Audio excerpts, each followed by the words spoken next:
Biblia inasema aliye mwaminifu kwa machache atawekwa juu ya makubwa. Kama tuna uwezo kuhimili kutoa yaliyo machache, tunaweza kuaminiwa katika makubwa.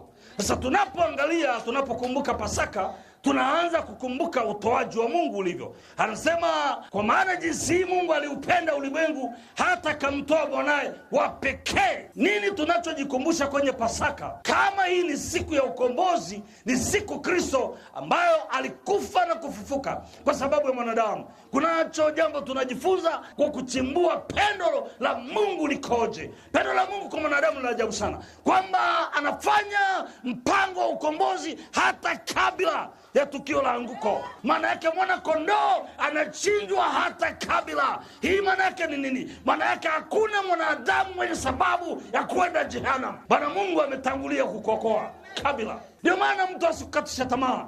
Kuna watu ambao wakisoma maandiko wakikukuta umechanganyikiwa kabisa, wanakuambia wala wewe huwezi tena kuokoka, maana dhambi za watu wengine zimetangulia mbele yao, hata hawezi kusamehewa tena. Ni za kwako zimetangulia, lakini sio za hawa wanaoisikia sauti yangu.